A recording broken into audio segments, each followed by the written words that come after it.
Plus d'une décennie après le début des attaques de Boko Haram dans l'extrême nord Cameroun, les populations du département du Mayo-Sava tirent une nouvelle fois la sonnette d'alarme. Réunies à Mora à l'occasion d'une conférence de grande envergure, autorités traditionnelles, universitaires, responsables administratifs et ressortissants du département ont dressé un constat alarmant de la situation sécuritaire et humanitaire. Le massif par le passé avait été considéré comme un lieu de refuge. Mais aujourd'hui, on se rend compte que les membres de Boko Haram sont allés jusqu'à déloger les populations dans leur lieu de refuge. Aujourd'hui, la population est désemparée et ne sait où aller. C'est pour cela qu'il fallait prendre les taureaux par les cornes en s'attaquant à ce problème réel.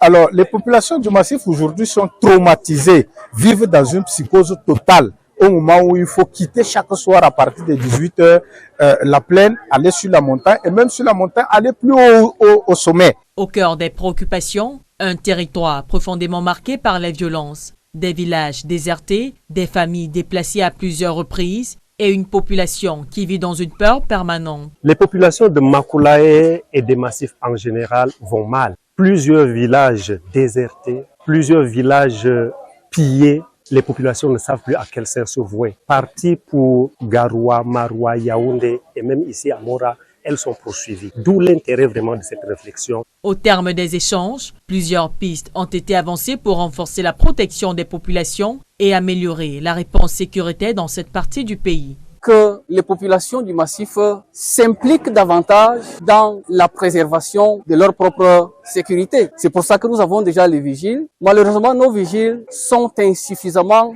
outillés.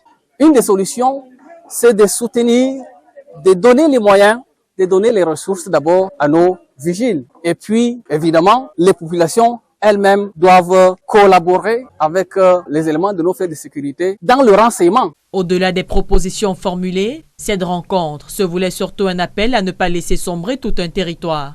Un message fort pour attirer l'attention sur le sort de milliers de familles dont le quotidien restait rythmé par l'insécurité, avec l'espoir que des réponses concrètes permettront enfin de préserver l'avenir des générations du Mayo-Sava.